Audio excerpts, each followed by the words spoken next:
I won't give up till I'm on top. Yo, no, I ain't the type to give up. If I do something, man, I do it till I get what I want. I turn a business out of nothing into something I love. I got a poker face, but honestly, I'm not one to bluff. I flip a switch, never miss, man, I always stay up. Don't let them see you, bitch, always have a plan to stay tough. This life ahead of you ain't easy, it was built to be rough. But that's what makes a personality, is tragedy, bruh. So keep your head on your shoulders. Now we ain't out here moving rocks, we out here moving boulders. Now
did I just give you a 4.5 minute intro with no sound? Is that what just happened? Can you guys hear me now? Oh, man. Did I really do that? Is that really the way it went? Jeez, Vitalis, where were you, my friend? Why weren't you there to tell me you're muted, dickhead? Well, I'll tell you this. You guys know how the show opens up. We crushed it with the UFC. Again, I was commenting, I think it's the 4 or 5 or 6 times I look through the card now before we even get to first strike, that preparation H, I don't know, preparation UFC. Way to go. Fired up. big cash outs there after that card. I didn't get my Corn Julio spot, but the second round sub, that was big money. I was shouting out MMA Jeff, jumping on the Ramon Scott show. Gave out a NASCAR winner yesterday. Guy got a spot on the Ramon Scott show before I do. And he gives you, I think it was 9-1, was the NASCAR winner. Best intro I got there, huh? Well, make sure you guys smash that thumbs up button for my faux pas as we kick this thing off. I was talking about the baseball card. Tricky little spot here tonight. Some big trends, but we'll see. We'll see how this, we're still kind of one trade deadline or so away from everything kind of getting finalized and getting a chance to see who these teams are. So that sucks. I gave it all to you. All the plays were made. Show's over. Sorry you guys couldn't hear it. I say go back and watch the replay, but you couldn't hear it. It won't do you any good over there. Seeing any replays. Man, that sucks. I pulled a dabby cap. Huh? David Wall says, Mike, you're Mike. What are we going to do? We're not going to go backwards. We're going to look forward. We will go backwards for a moment, though, to talk about last Friday. Excuse me. Okay, day. I mean, grinders, right? We're not going to win them all. We're not going to fire on everything. We did end up slightly positive. Did cash the 2-leg PFL parlay I gave you guys. So that was a positive little opportunity for us. Cincinnati and Matty Olson over 1 hits, runs, and RBIs cash for us. The Brewers won, the Mets didn't, so we did not get that parlay at plus 173. Kansas City under 8 with that Toronto Blue Jay spot. Weird series. Are the Blue Jays regression candidates? I think so. We'll have to look at their matchups here, but I almost just said, you know what? Give me Colorado tonight.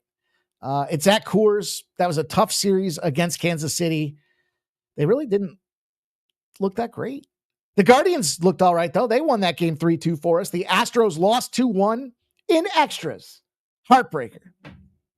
The under 8 in the Yankees couldn't have been a worse call. Luckily, it only counts as 1 unit, but it was 13-8. Woo! That sucked.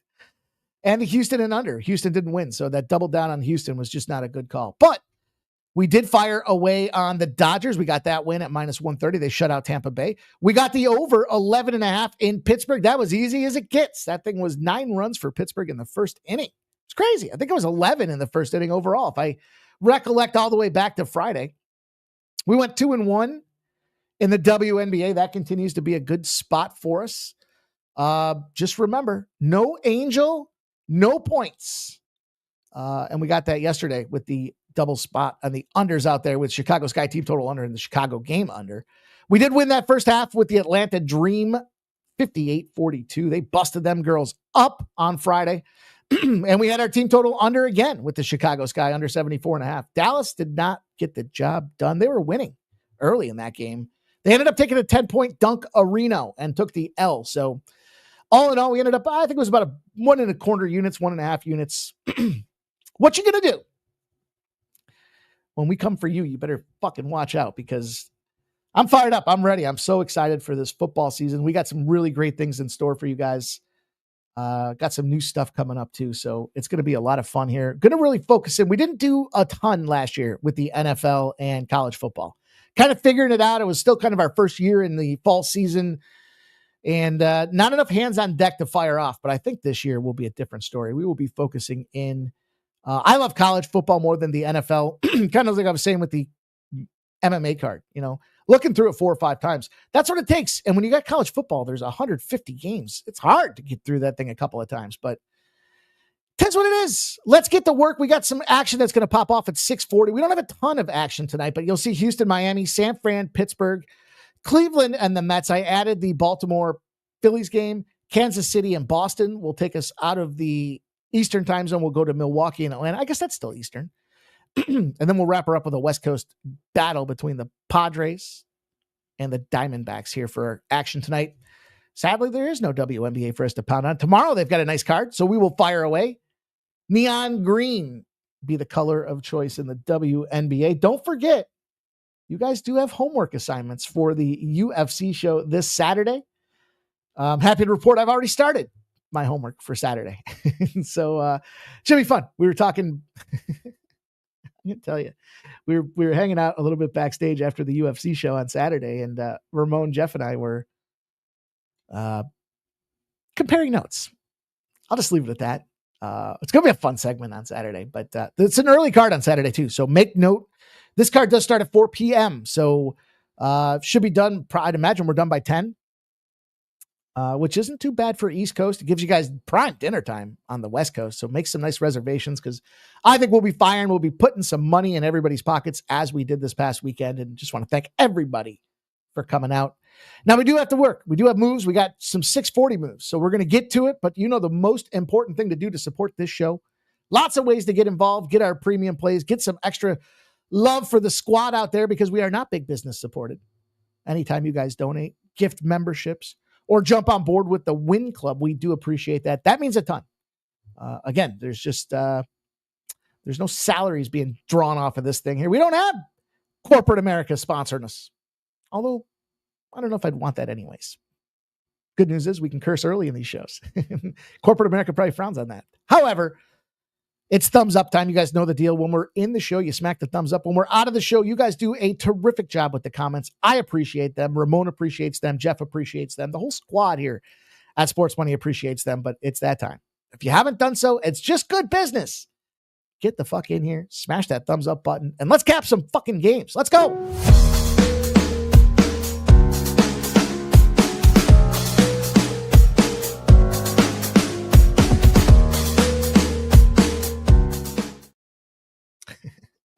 It sucks that I appreciate you guys. I should have been looking at the chat. I don't know. I was getting all my configuration ready to go here, but it's my favorite part. Let's talk about what you guys are on. Get your best bets in the chat. We'll shout out all you guys. I see y'all. Tell me I'm muted. Gerald Jones, Tarek B, the Futon Bets, Peter Gracia, Silent Rob, giving me an F. Joe W is in the house. Let's go. My bad. Futon Bets likes the Pirates on the money line tonight. I do as well, Futon Bets. Johan Oviedo has me a little perplexed. Gerald Jones going to give out the Brewers run line. -1.5 at +115 for our guy, Gerald Jones. Getting the picks in early. I like it, boys. Keep them coming. Jay Main's here. Stop Geo Engineering. You got to reach out to me on X, dude. You won the duck race. I'll hook you up. Let's go.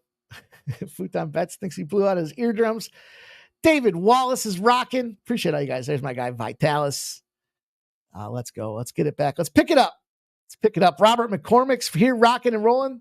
Jay Main says he's not good at reading lips. Me either. Sorry about that, you guys. Trip Carroll. He's here ready to roll. Appreciate that. Robert McCormick. Derek B's giving me the finally. Whoops. AOD's in the house. Let's get it done. Peter Gracia likes the Padres and Mets score me now. Padres and Mets. Oh, scare me now. Sorry. Vision. Eyesight issues. Let's go. Stop Geo says, gonna be hot all week at Coors. Balls flying as long as they don't chill that humidor too much. We saw that could be a problem. Stop Geo's going to go on the Marlins money line for the -115. Giving us his first game of the night. Robert McCormick says, soccer was kind to me this afternoon. Ready to keep it going. Dude, I had a soccer play last night. It was, I was messing around just late night there. I kind of just fucked around with the under in that Phillies game. And then I saw Colorado and I was like, man, this is, for some reason I had a both teams to score situation. I think it was like the 78th minute I dropped it in there. It was like -160 pregame, both teams to score in the over. I was waiting and I saw it was 2-0 and I was like, all right, 78th minute, it's like +150. I'm going to fire. I had to go back and check. I had to make sure the bet got in because as soon as I clicked the button, they scored. It was an own goal too. So we'll take it. Jay Bates says, well, what's those numbers? First game of series in Coors. Unders hitting, not last series, but it's been hitting. There's Justin McKelvey. Textiles is here, ready to roll. There's Nasty Nate.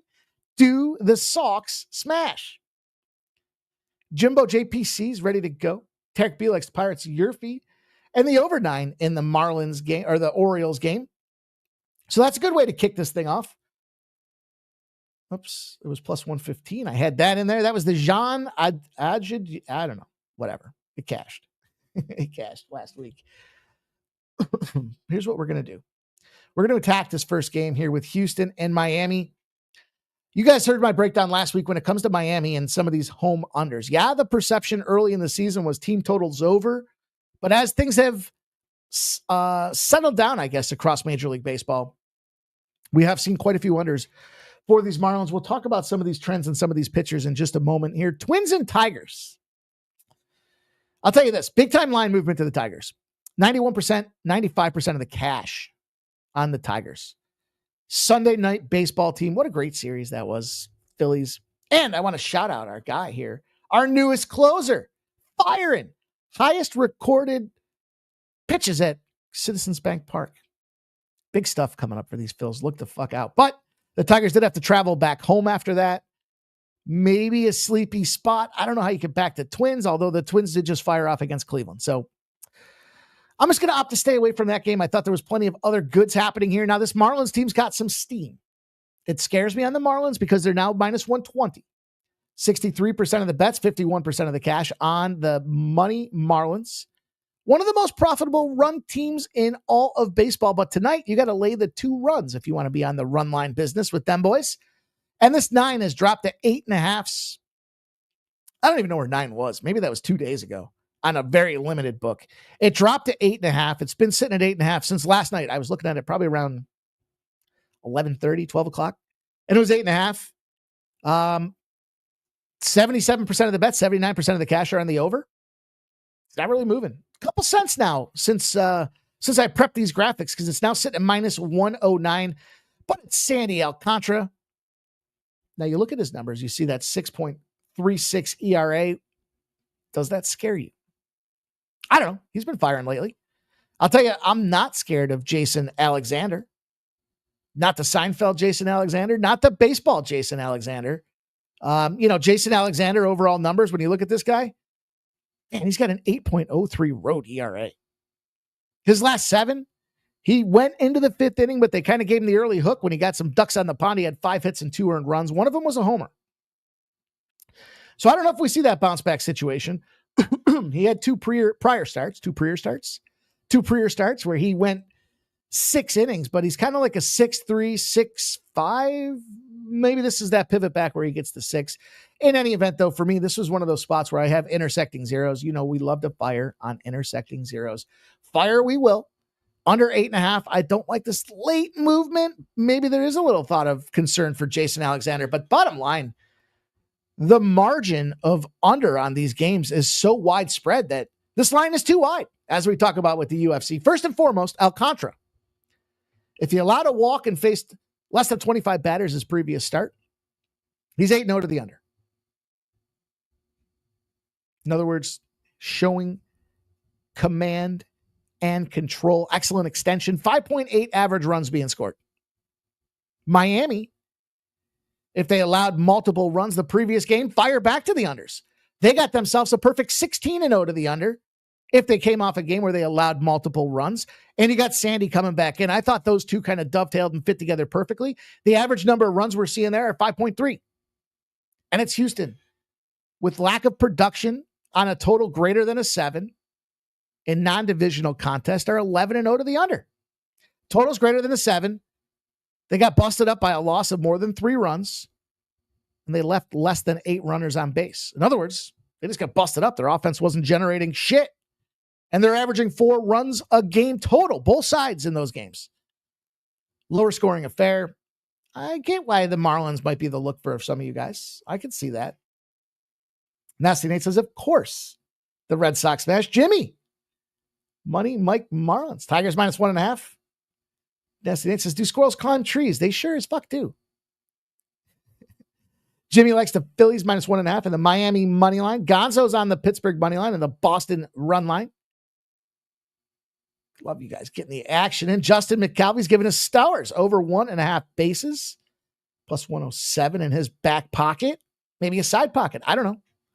I know if you're in Russia, don't put your wallet in the back pocket. They say the side pocket. True. True story. True statement. A lot harder for the pickpockets to go in the side. The side pocket's a little deeper as well, but we're not here to talk about pockets. We're here to talk about the Giants and the Pirates. Maybe there's a pocket for the Pirates to win this game. Now, you guys asked about it. We know Toronto's at Coors. I'm not a big proponent of teams off of that first game from Coors, right? We know about the hitting metrics. We know the dynamics. The ball likes to fly, altitude. It's not so much that they come out and they're playing at a flatter surface, but it takes a lot more out of you to be messing around at altitude. The body wears out a little bit faster. Doesn't take as many cocktails to get the buzz. All that stuff factors in. What we have going on right now is this total late, just now line movement, almost breaking news. It went from plus 112 Pirates to plus 118. 6 cents of movement away from the Pirates. It was 112 37 minutes ago. 63% of the bets and 73% of the cash believe in the San Francisco Giants. And this total sits at 8.5. Total's really not moved. 70% of the bets, 70% of the cash. This is the buyer beware. All that money coming in on the over hasn't moved its juice to the under. Even if you saw a 9, that would scare the absolute shit out of me. Now, the problem is it's Johan Oviedo. They didn't have an announced pitcher to start the day. So I always wonder, we all know we talk about pitchers being a creature of habit. What was going on? Why is this guy now making his first start in the season? Hasn't started a game since September of last year. Verlander on the other side, though, 4.53 ERA.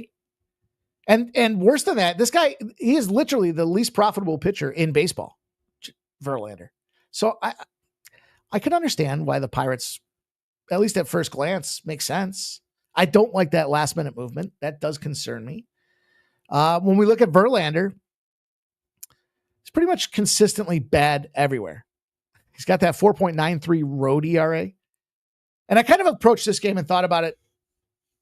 Look, Verlander's not great, right? There's no question about that. But something happened on or around July 18th, right? He was going 2 innings, 3 innings. He did get a 6 out there against the Phillies, but he was getting busted up. Gave up 4 runs and a homer. He fires back. He struggles against Toronto. He gets the hook into the 3rd inning. At that moment, July 18th, not sure what happens. He goes back out for his 5 days later. He goes 5 innings. He only gives up 1 hit. What I like most about that is they didn't say, okay, go 6 or 7. It's almost like they're working on something with this dude behind the scenes. Now he plays Pittsburgh last. Goes 5 innings, gives up 6 hits. 1 of them earned. Makes me concerned. They lost that game 3-1. My concern is if the pitcher just saw them, zigzag. Does the zigzagga mean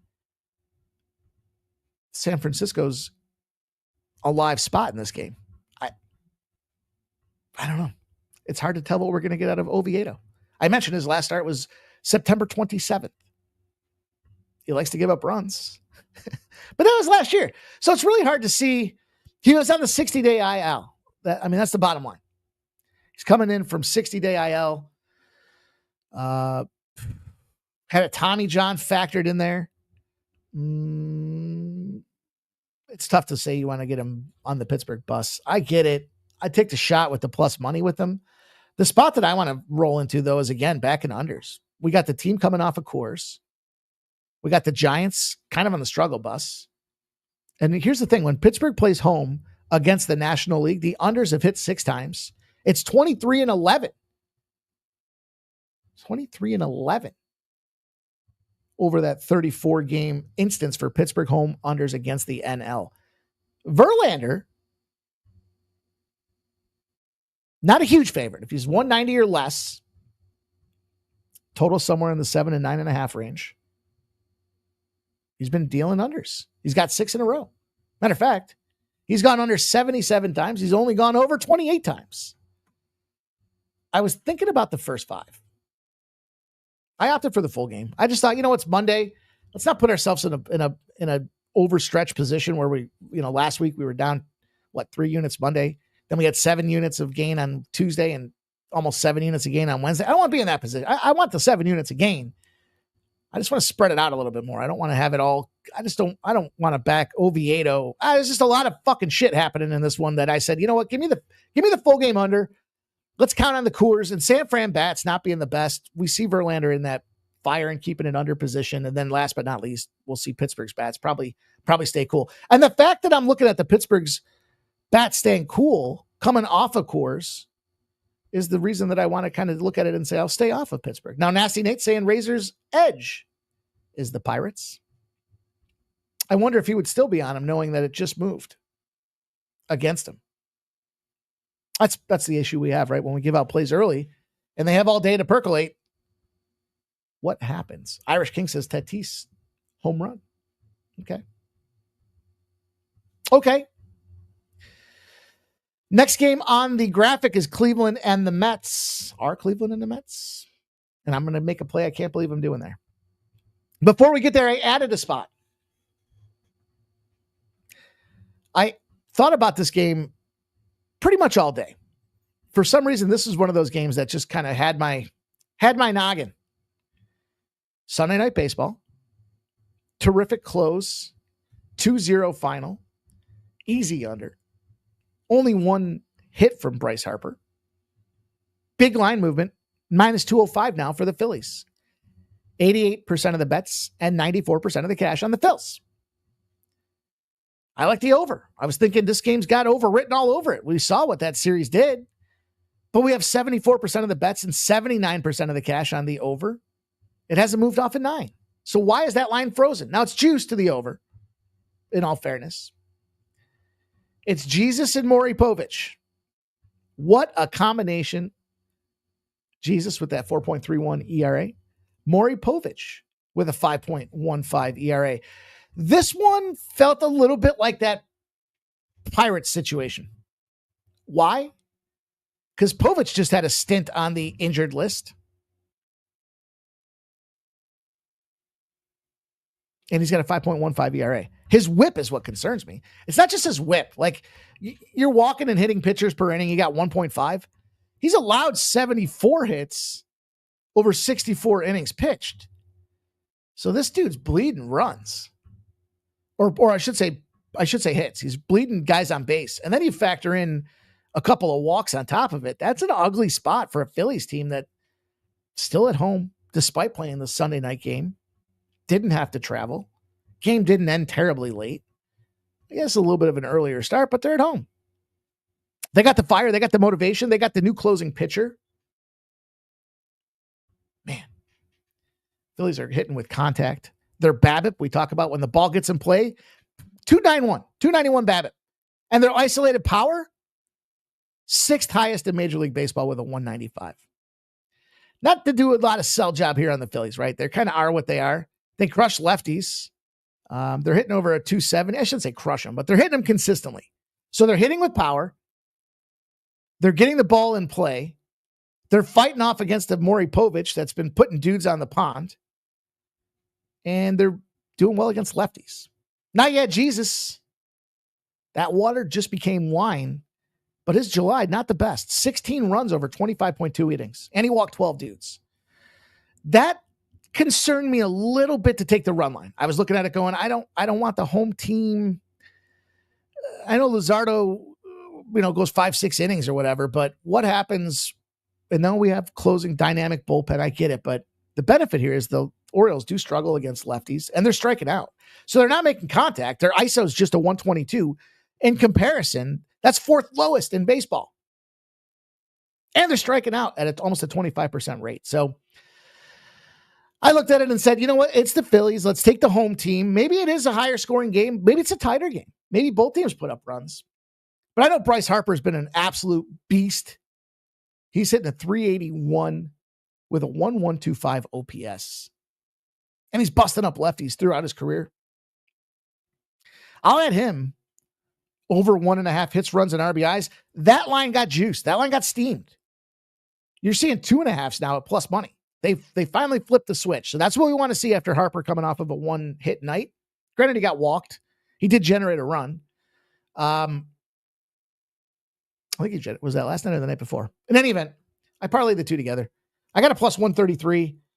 I expect Harper should get to Povich, at least for one, and he should be good to back that bullpen in there. 7th, 8th inning for the second one. Unless he goes out there, gets on base, and then generates a run from that right off the bat in his first go. But I like the Phillies in this spot too. Not a lot of reason not to take the Phillies, other than it does seem a little. I just don't like the way this line's. I'm not going to take the run line on the home team in this spot. It's not going to happen. Shut to talk sports with JT. Houston minus 103. Should have waited and got the plus 115. Irish King likes Houston, Miami over 8.5, and the Cubs money line minus 1.5. Jeff Matthews says sounds like a sharp under. Justin McKelvey does like the over in this game. He likes Castellanos to be the guy that gets the RBI at plus 138. Irish King had a nice little play last night. He's going to run back. Phillies first 5 minus a half in the Schwarbaum.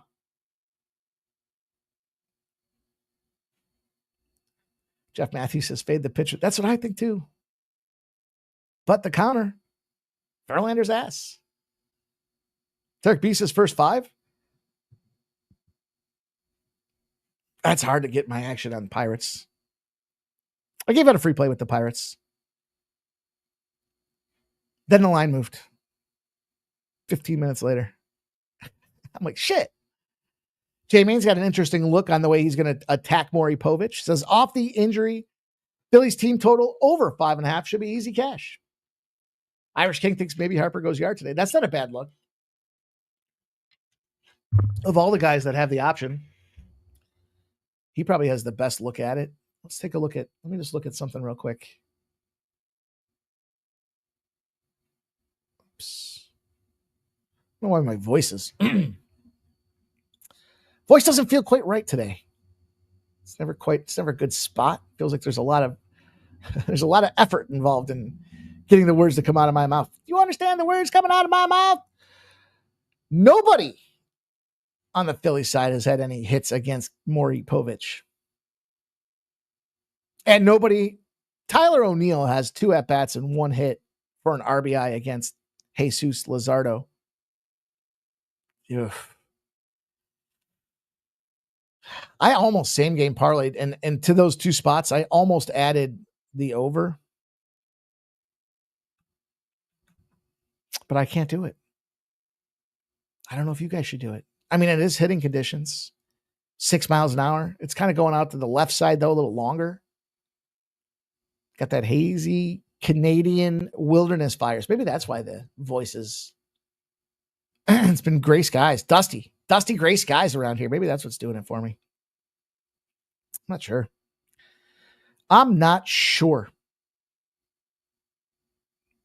What do you guys think about all of that stuff, huh? Factor it all in. Here's the play I can't believe I'm making. Can't believe I'm taking the over in this Cleveland game. For a lot of reasons. But we'll talk about it. Guardians open up as minus 220. I'm sorry, the Mets open up as minus 220 favorites. They're down to minus 200. And you have 83% of the bets and 70% of the cash on the Mets.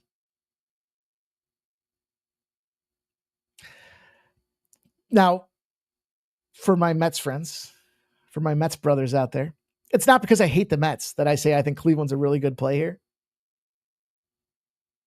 I could see myself adding Cleveland. They're smashing the ball right now. That's why. Like, yeah, you can look back and forth and argue the Mets. We talked about the under for the Mets at home. It's been surprisingly an under ballpark. And with that level of hitting talent, they should be gutting the ball way more than they're doing right now. Like, your question, like, what's going on? You know, they kind of had a little dip in the road, I guess. But look, you got Slate Ciccone starting. You got Sean Manaea starting. The problem with the Cleveland side of things is fucking Manaea is a straight fucking animal. 11-0 at home if he allowed a hit the previous game. Well, just about every pitcher allows a hit, right? And he's 11-0 in those spots when he's at home. So he's got to be coming in with an incredibly high level of confidence. And then when you kind of peel the onion back and you look at, the Mets, here's the thing. After a loss of 7 or more, The over's 12-0. In other words, they fire back. And you look back at what happened in that previous game. They got busted up by that San Francisco team that's now in Pittsburgh. There was no travel involved. So they come back from San Diego. By the way, one of those teams that we talked about this last week after the trade deadline, San Diego should probably move up in top of San Francisco for sharp betting to win the NL and make the All-Star or the World Series. Number one team bet out of the All-Star game, sharp money on the San Diego Padres to win the National League. Take that for what it's worth. They did play the Padres. They fired back against the Giants, and they just lost. They won 12-6, then they lost 12-4. When they lose a game by 7 or more runs, the overs hit 12 in a row, 12 straight times.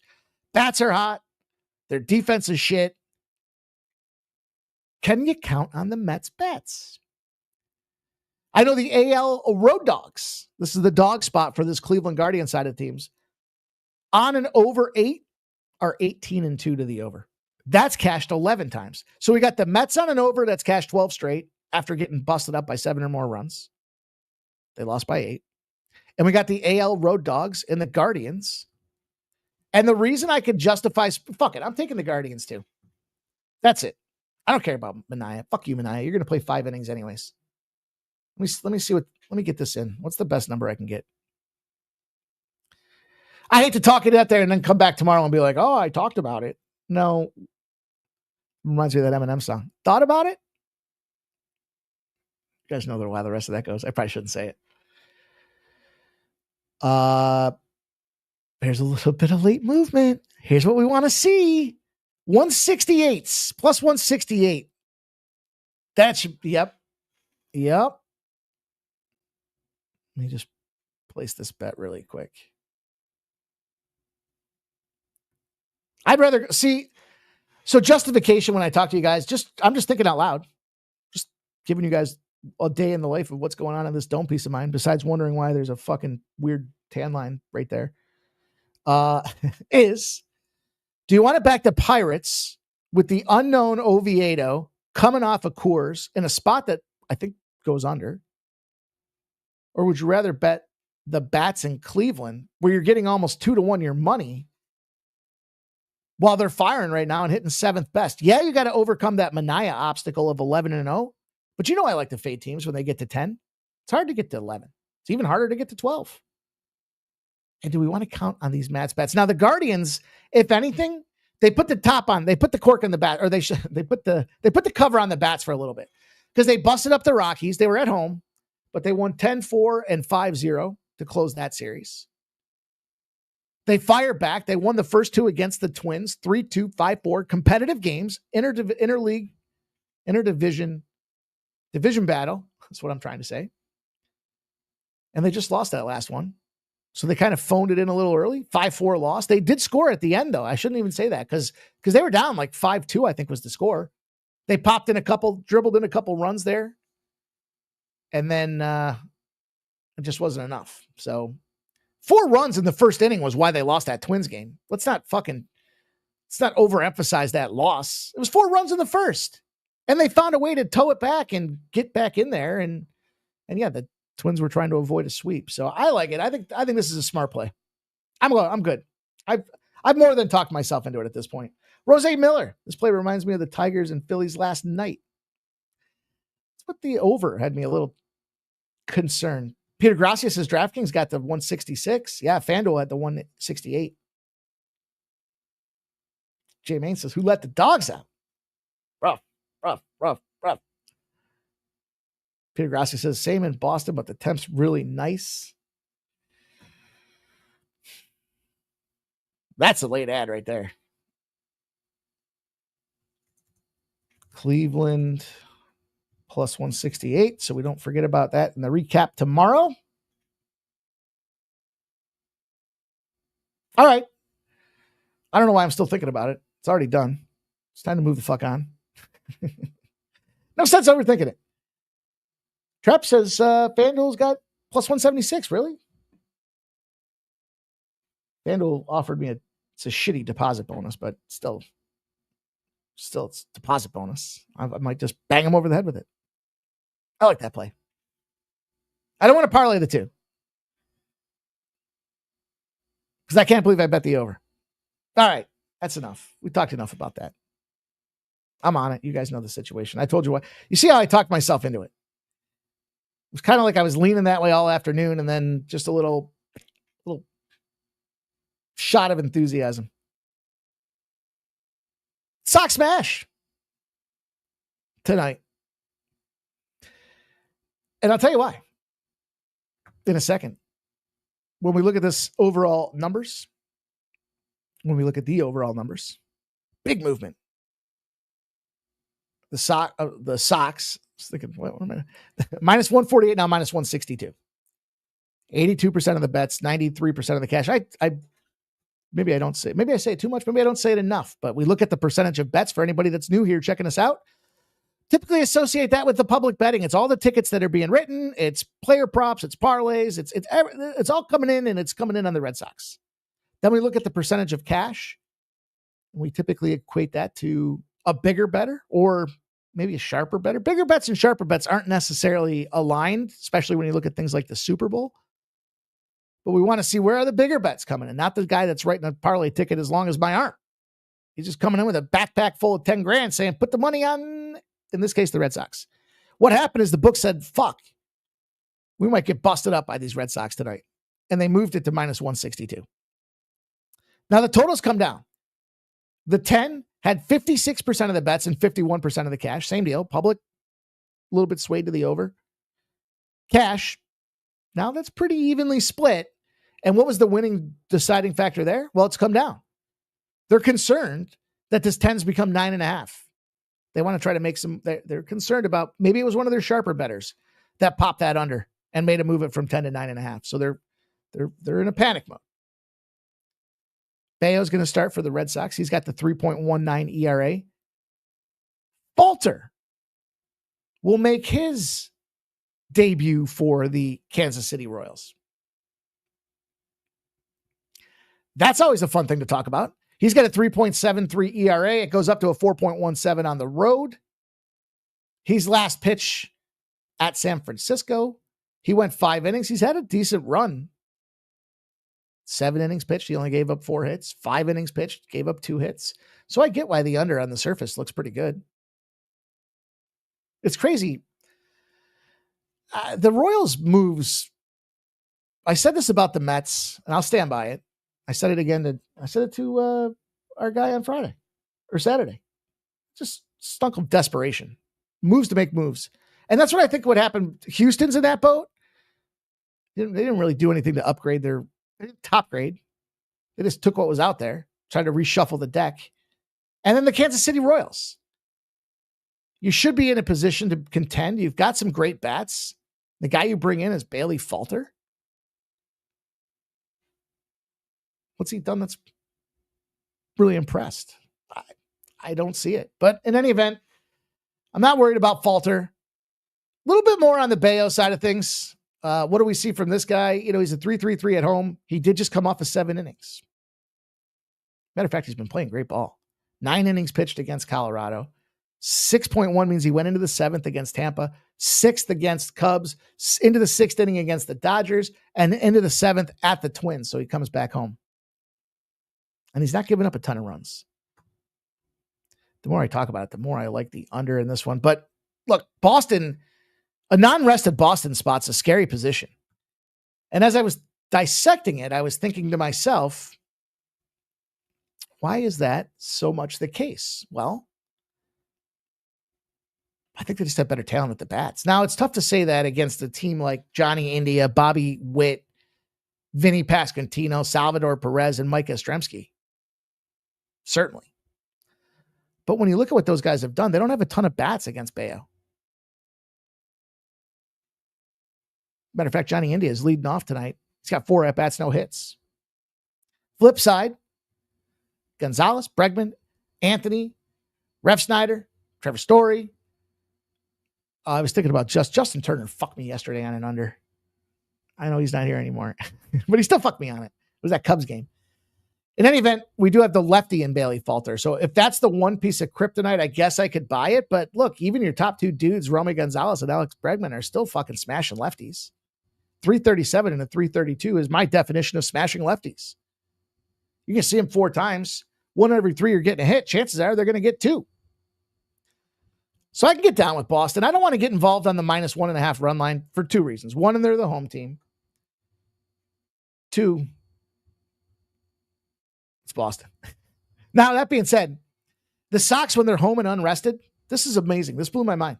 This is where I think they're just better batters. They just, and go back to what I said. Toronto, regression candidate.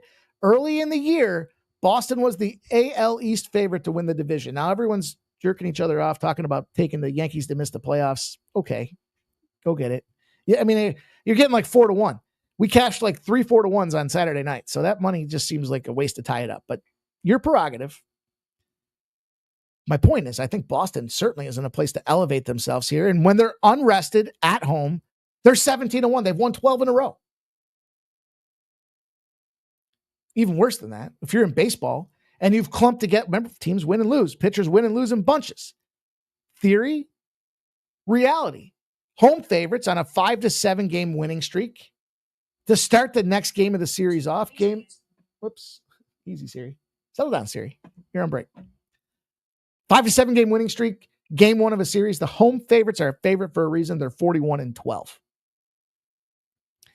Could the bullpen implode and Boston sneaks out a 1-run win? I guess. That's ultimately why I didn't want to lay the run line.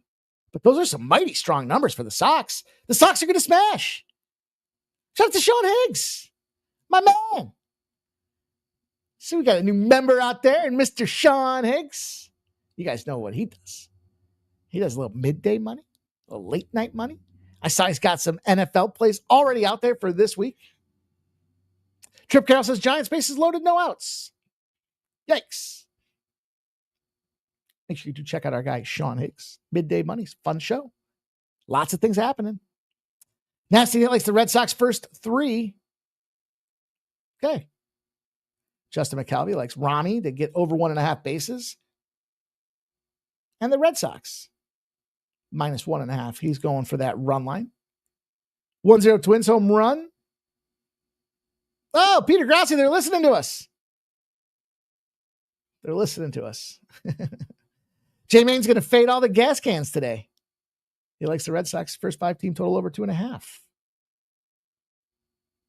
I don't want to get involved in too many of the team totals because of the travel spots. Stop Geo says the only thing he saw is that Bayo's got tough numbers against this lineup.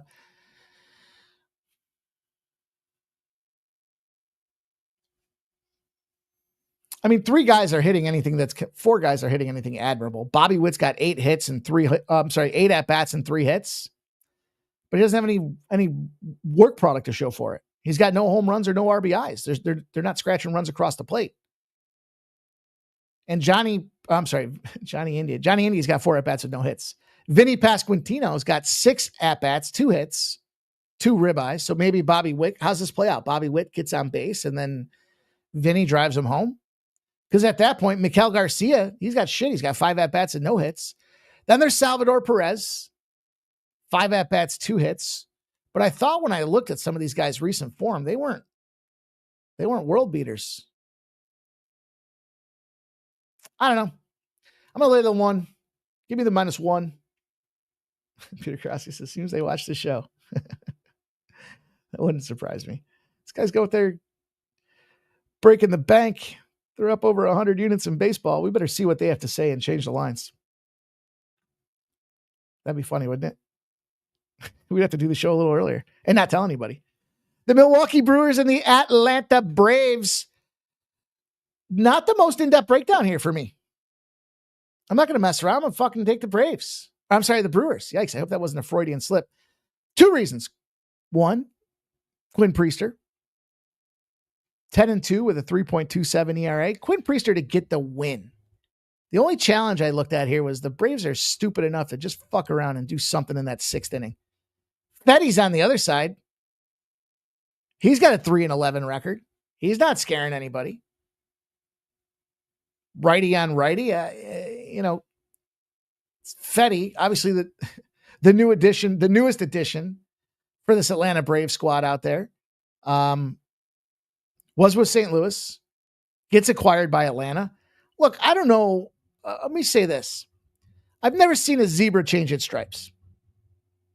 They're black and white, and they stay black and white. This dude sucked in St. Louis, and he sucked in his first game representing this Atlanta team. How do I define sucked? Gave up 3 runs in 1 inning, gave up 3 runs in 4 innings, gave up 6 runs in 3 innings. Then he got traded, and he gave up 4 runs in 4.2. He went into the 5th inning.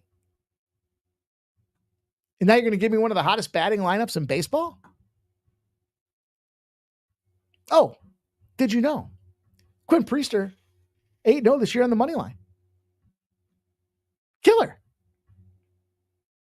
Yeah, we're going to take him. We're going to take this spot with the Brewers. We're not going to try to overthink it. Not to mention, we talk about teams get to 500, right? So if we want to use that as a capping angle, is this team 500 or not? Well, the Braves are 500 at home, but Jesus, look at the Brewers, 31-24 on the road. They just smashed the ball anywhere. I saw what they did against that Cubs series. Now the question is lineups. And guess what? They bust up Fetty. Tarang's got a 333. Contreras got a 563. Yelich's got a 500. Perkins got a 333. And Ortiz, majority of the lineup has either busted this dude up or not seen him at all. Brewers. Let's not get too cute with it. That seems like a really good spot. Did I talk about the cash flow splits? I can't recall. I don't think I did. 75% of the bets, 94% of the cash on the Brewers. That's a concern because the line has oscillated. Minus 137 is now minus 134. But the Braves line went from plus 112 to plus 115.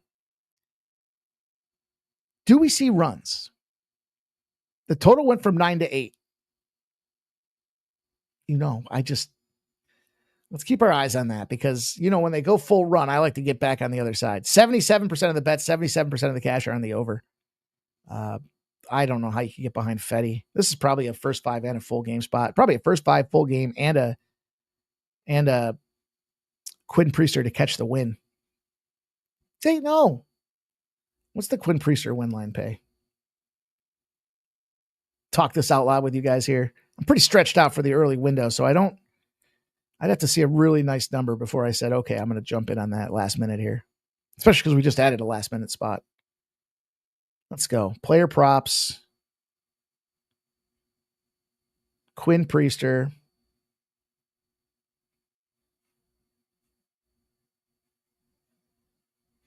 They're not even offering it. They got to be offering it somewhere.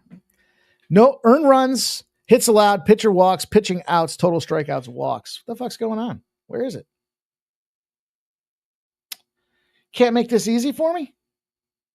Philly's already up 1-0. Who scored? San Fran up 2-0 over the Pirates.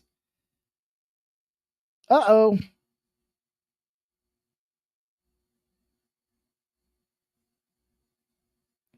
Strange.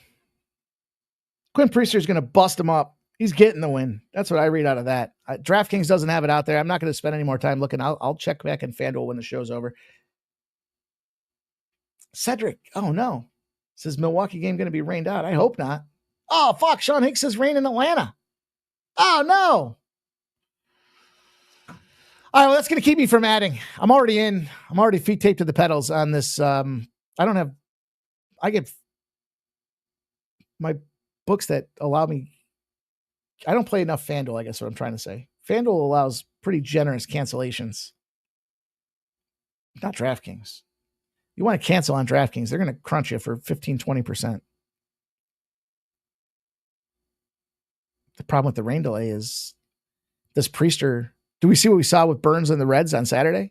It's the dumbest decision ever to start that game. I guess they probably had some contractual obligations with TV rights. That's the only thing I can think of. Why would you start that game and finish it at the end of not even the end of the first inning?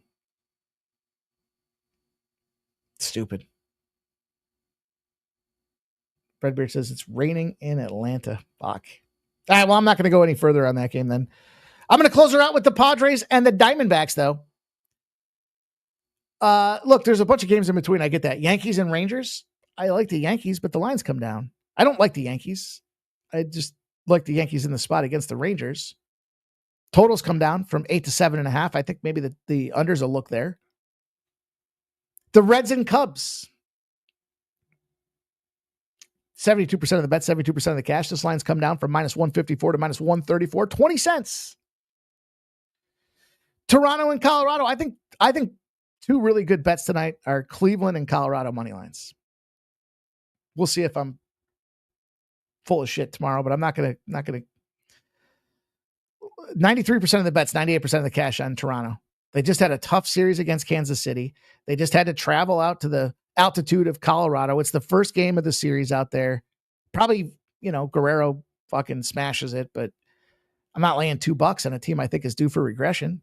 And Colorado didn't play. I mean, it was Pittsburgh, but they didn't look like total shit. Their bats were hitting. They got rid of McMahon was the problem.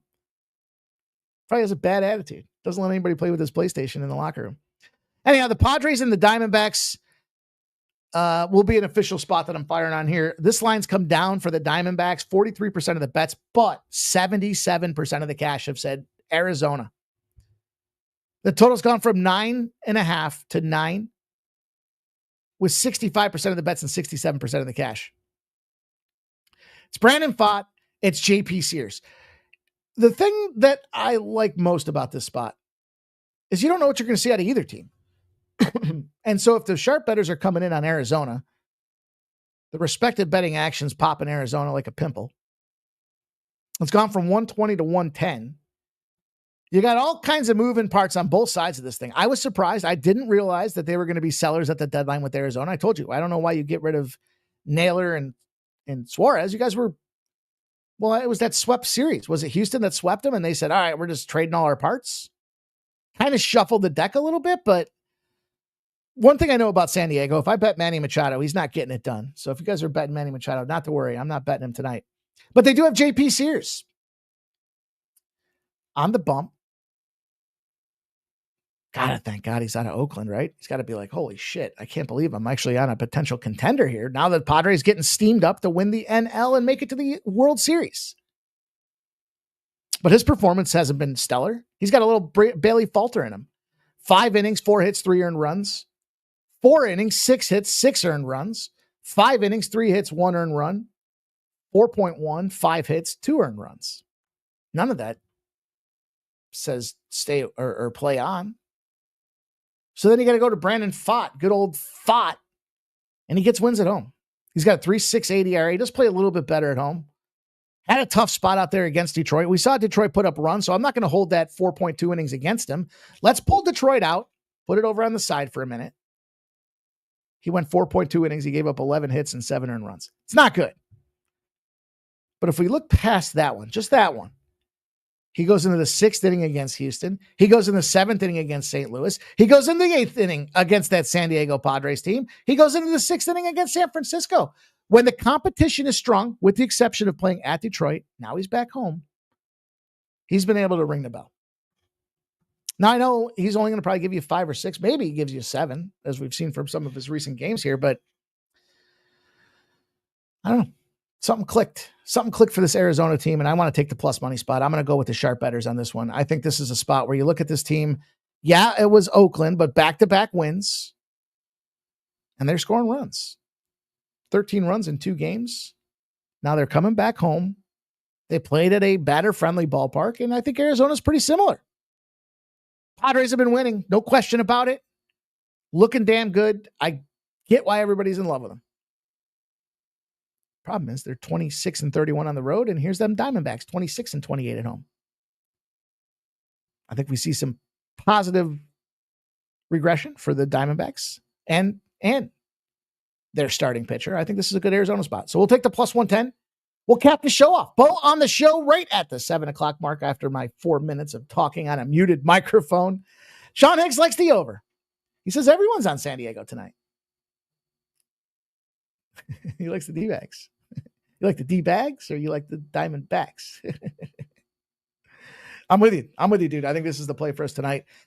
Justin McKelvey says Blue Jays over 11, over 11.5. Diamondbacks plus money in Justin's pocket as well. Looks like we're all going to kind of come to some kind of a consensus, although Oldie says, let's go JP. That'll be the way we put a bow on the show tonight, you guys. We got a big week ahead of us. I want to say this.